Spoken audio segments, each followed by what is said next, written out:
भगवान ने जब देखा नंद बाबा को कि इंद्र की पूजा कर रहे, भगवान ने कहा यह परंपरा गलत है, इंद्र की पूजा बंद करो। तो ये कथा हमें इसलिए समझनी चाहिए कि भगवान कृष्ण के परिवार में भी यदि गलत परंपराएं थी तो भगवान ने उन्हें बंद किया और सही परंपराओं की शुरुआत की। आप भी गलत परंपराएं बंद करिए और सही परंपराओं को स्टार्ट करिए। ये मत कहिए कि तो बाप दादों से चली आ रही है। कुछ परंपराएं बाप दादों की हैं, जैसे बकरे को काटने की परंपरा, कुछ लोग देवी देवताओं के नाम पे बकरे की बलि चढ़ाते हैं, ये परंपरा भी गलत है, बाप दादों की परंपरा है, परंतु है तो गलत, परंपरा तो गलत है। सही परंपरा क्या है? सही परंपरा भगवान का चिंतन कभी ना छोड़ा जाए। जब इंद्र की पूजा बंद की, इंद्र गुस्सा हो गए, पानी खूब बरसाया। जब पानी बरसाया तो भगवान की शरण में ब्रजवासी आए, कन्हैया रक्षा करो पाहि नाथ, कहीं पाहि गोसाई, भूतल पर्यों लकुट की नाई। चरणों में गिर पड़े भरत जी जैसे ऐसे ब्रजवासी, प्रभु रक्षा करो। भगवान ने कहा चिंता ना करो, हमने जिन गिरिराज जी का पूजन किया है वही गिरिराज जी हम सबकी रक्षा करेंगे। गए भगवान और गिरिराज जी को उठा लिया। बोलिए गिरिराज धरण भगवान की जय। भगवान गिरिराज जी उठाते हैं। क्यों उठाते हैं मेरी मां? ताकि भक्तों को ये भरोसा दिला सकें कि तुम भगवान के भरोसे रहोगे तो भगवान तुम्हारा कभी अहित नहीं होने देंगे। अच्छा मैं ये एक बात बताओ, एक के भरोसे रहना और दो के भरोसे रहना, काम कब बिगड़ता है? जब एक के भरोसे रहो तब, या दो के भरोसे रहो तब? कब बिगड़ता है? दो के भरोसे रहने में काम, एक को सौंप दोगे तो नहीं बिगड़ेगा, क्योंकि उसे पता रहेगा और उसे पता लग जाए कि वो कर सकता है तो आजा उसने कर लिया, उसने कर लिया होगा, अच्छा वो कर लेगा। इसी चक्कर में कोई नहीं करता। जैसे कई बार ना क्रिकेट में कैच उठा तो दो लोग कैच रोकने के लिए गए, तो उसे लगा कि ये कैच ले लेगा, बॉल पकड़ लेगा, तो वो खड़ा हो गया और वो भी सोचा ये ले लेगा, तो वो कैच सामने गिर गया। बोलो हाँ, क्योंकि दो लोग दौड़े थे और एक ही दौड़ता तो जैसे तैसे वो पूरा प्रयास करता पकड़ने का। बोलो हाँ, दो के भरोसे नहीं काम होता, भरोसा एक पे। ऐसे ही जीवन में भरोसा एक पर करना सीखिए। ब्रजवासियों की अच्छाई ये है कि ब्रजवासी किसी पे भरोसा नहीं करते, एक कृष्ण पे भरोसा। प्रभु तुम हो ना, आप हो ना। गए भगवान ने गिरिराज जी उठा लिया, सब ब्रजवासियों ने प्रणाम किया। इंद्र का अभिमान, इंद्र आए, खूब पानी बरसाया, पर पानी अगस्त जी पीते रहे। अगस्त जी पानी पी गए। एक समय की बात है मैया, त्रेता युग में, त्रेता युग में जब राम राजा बन गए, सिया जी रानी बन गई, तो सीता मैया बोली कि राम जी कुछ ब्राह्मणों को बुलाओ, हम ब्राह्मणों को भोजन कराना चाहती हैं। आप राजा बन गए, हमारा मनोरथ पूरा हुआ, अब आप राजा हैं इसलिए थोड़ा हम ब्राह्मणों को कुछ ब्राह्मणों को निमंत्रण दो। तो राम जी बोले कितने ब्राह्मण बुलाएं? सीता मैया जी बोली बुलाओ 1000 2000। राम जी बोले सीता पहले हम एक ब्राह्मण बुलाएंगे, एक को आप खिला लोगी तब हम 2 बुलाएंगे। हम बुला लें 1000 और तुम ना खवा पाओ।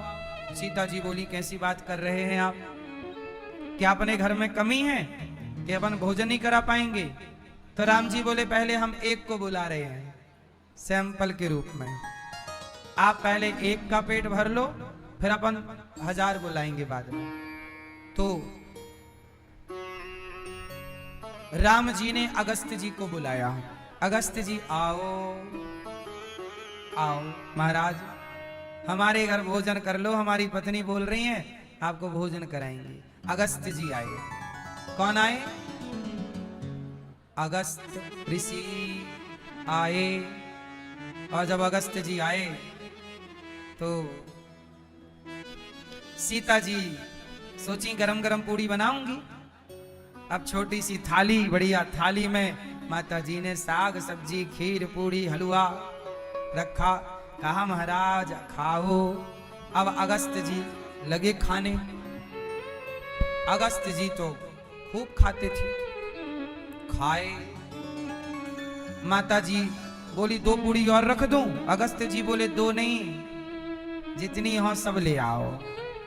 और ये मत कहो कि दो, अभी पूछो मत कि रख दो, अभी तो रखते चलो। आप लोग नहीं पूछते 2 और रख दो, अभी नहीं पूछना, आखिरी में पूछना, अभी तो हम बैठे ही हैं। अब माता जी इतनी पूड़ी लाई रख दी, बाबा जी तुरंत गप कर गए। अब सीता जी बोली खत्म, फिर पूड़ी बना रही, अब पसीना पहुंचती जा रही है। सारी पूड़ी खत्म, आटा खत्म, फिर आटा, फिर गूथा। अगस्त जी बोले जब तक हम चटनी खा रहे हैं आप ले आओ आटा, आप ले आओ। मिठाई खा रहे हैं। अब सीता मैया ने और सबको बुलाया, आओ बहन जल्दी आ जाइए, बाबा जी ज्यादा भूखे हैं। अब खूब आटा, एक आटा लगा रही है, एक बेल रही है, एक सेक रही है, सीता जी परोस रही है। सब थक गई। 3-4 कुंटल आटा खत्म। सीता जी ने ऑर्डर दिया चक्की वाले चालू करो, चलाओ। अब वहां महिलाएं पीस रही हैं गेहूं, वहां आटा पिस के आ रहा है, छन रहा और तुरा बाबा जी सब छट। अब यहां सब्जी काटने वाला काट रहा, सब्जी छुक रही है। सीता जी बोली हे भगवान, बाबा जी आप कितने दिन से नहीं खाए? सीता जी गई राम जी के पास, प्रभु पूरा कोठार खाली हो गया। राम जी बोले तुम कह रही थी 1000 ब्राह्मण बुलाओ, एक को खवा नहीं पा रही हो। अरे बोले बाबा जी महाराज आप ऐसे भुक्कड़ बाबा ले आए, पेट ही नहीं भर रहा इनका, कितने दिन से नहीं खाए। राम जी बोले ये बाबा जी बहुत खाते हैं। सुनो अब एक काम करो, ये तो इतना खाए हैं, अभी पानी और मांगेंगे। तो सोचा पानी कितना पिएंगे? एक मटके पानी में थोड़ी होगा, जो कई कुंटल खाए वो 1 मटका पानी पिएगा, 1 गिलास। सीता जी बोली प्रभु आप रक्षा करो, बाबा जी खाए जा रहे हैं, सब खत्म हो गया, सब थक गई। अगस्त जी को राम जी ने एक तुलसी का पत्ता दिया सीता जी को। सीता जी को कहा अब रोटी जो पूरी परोसना उसके ऊपर ये पत्ता रख देना। अगस्त जी ने तुलसी का पत्ता देखा और इशारा समझ गए कि प्रभु कह रहे हैं बस करो। अगस्त जी ने खाए और डकार ली, और डकार ली, कहा हाँ पेट भर गया। सीता जी को जान में जान आई, पेट भर गया। अगस्त जी बोले अब पानी ले आओ। अब सीता जी घबराई, जितना पानी था सब दे दिया। बाबा जी बोले इतने से थोड़ी होगा, कितना? तब राम जी बोले हाथ जोड़कर हे अगस्त जी, त्रेता में हमारी पत्नी ने आपको भोजन कराया है, द्वापर में हम आपकी प्यास बुझाएंगे। जब हम गिरिराज जी उठाएंगे और इंद्र पानी बरसाएंगे तो सारा पानी आप पीते जाना। तो जो इंद्र पानी बरसाए वो सारा पानी कौन पी गया? अगस्त जी। तो त्रेता में खाए और द्वापर में पिए, खाए पिए। कौन? अगस्त। ये वही अगस्त जी हैं जिन्होंने पूरे समुद्र को पी लिया था। हमारे ऋषि मुनि कोई साधारण नहीं है। ऋषियों के बारे में अब एक्चुअली सच बताएं, हमारे ऋषि मुनियों की ताकत इतनी ज्यादा थी, शक्तियां इतनी अधिक थीं कि आज के वैज्ञानिकों को भी उन शक्तियों के बारे में बताओ तो उन्हें विश्वास नहीं होता। क्यों? क्योंकि आज की ताकत इतनी नहीं है। बात समझ रहे हैं? जैसे कुएं के मेंढक के पास एक बार समुद्र का मेंढक चला गया। समुद्र का मेंढक फुदकते फुदकते कुएं में गिर गया। तो तो कुएं के मेंढकों ने पूछा, भाई साहब तुम कहां से आए? तो समुद्र के मेंढक ने कहा कि हम समुद्र से आए। कुएं के मेंढकों ने कहा कि बताओ समुद्र कैसा है, क्या हमारे कुएं से बड़ा है समुद्र? तो समुद्र के मेंढक ने कहा, हां तुम्हारा कुआं तो कुछ भी नहीं है, समुद्र तो बहुत बड़ा है। तो कुएं के बुजुर्ग मेंढक ने कहा, अरे पागल हो गया है ये, कुएं से बड़ा भी कुछ हो सकता है। अब सारे बुजुर्गों ने कहा, ये नया, चुप रह, मूर्ख है ये, क्या बात कर रहा? अरे हम तो कुएं में वर्षों से हैं, हमारे बाप दादे यहीं रहे, सब कह के गए हैं किससे बड़ा, कुएं से बड़ा कुछ होता ही नहीं है, क्या समुद्र मुद्र क्या बात लगा रखा है तूने? वो समुद्र का मेंढक चिल्लाता चिल्लाता बेचारा मर गया, लेकिन उसकी बात किसी ने नहीं सुनी। वो सुनते भी कैसे, कभी समुद्र को देखें तो जाने। तो आज का विज्ञान कुएं के मेंढक की तरह है, जो सीमित है, और हमारे ऋषि मुनि वो समुद्र की तरह विशाल थे, विशाल हैं, जिनके ज्ञान की ताकत अपार है। उनकी ताकत के आगे आज की ताकत कुछ मायने नहीं रखती। तो आज वाले उस ताकत के बारे में सुनना नहीं चाहते, क्योंकि वहां तक पहुंचना संभव नहीं। जब पहुंचना संभव नहीं है तो बोलते हैं कि ये तुम झूठ कह रहे हो। अब बताओ, रावण के जमाने में, त्रेता युग में पुष्पक विमान थे या नहीं? उत्तर दो जोर से। पुष्पक विमान मतलब जो विमान आज 1903 में राइट ब्रदर्स ने बनाया, ऐसे विमान त्रेता में थे, हमारे यहां द्वापर में थे। लेकिन वो तकनीक इतनी अधिक थी कि आज की तकनीक वहां तक पहुंच नहीं पाएगी। तो आज के तकनीकी उस जमाने के लोगों को नकार देते हैं, बोले तुम झूठ कह रहे हो। कुछ वैज्ञानिक, कुछ लोग हमारे शास्त्रों को कह देते हैं ये तो झूठ है। झूठ क्यों कह रहे हो? वो समुद्र के मेंढक को ना कुएं के मेंढकों ने झूठा करार दे दिया, तुम झूठे हो। बोलो हाँ। अब आपने सुना होगा इंसानों से ज्यादा ताकतवर एलियन होता है। कौन ताकतवर होता है?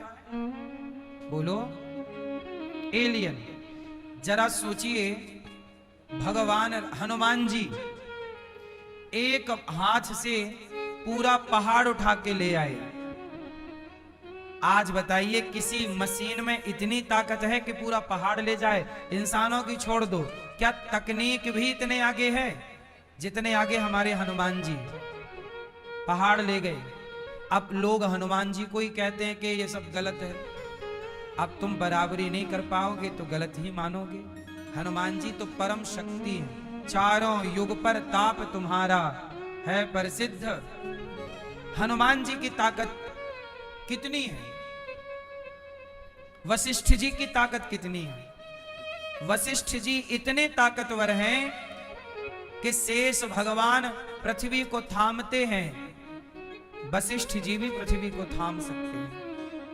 विश्वामित्र जी इतने ताकतवर हैं कि जितनी ताकत ब्रह्मा जी के पास है सृष्टि करने की, इतनी ताकत विश्वामित्र जी में है नवीन सृष्टि करने की, कि वो ब्रह्मा जी की तरह नया संसार बना सकते हैं। वो बनाया। आपको पता है इस संसार में कुछ चीजें ऐसी हैं जो ब्रह्मा जी की बनाई नहीं है। पता है आपको दादाजी? आपको पता है कुछ चीजें इस संसार में ऐसी हैं जो ब्रह्मा जी की बनाई नहीं है।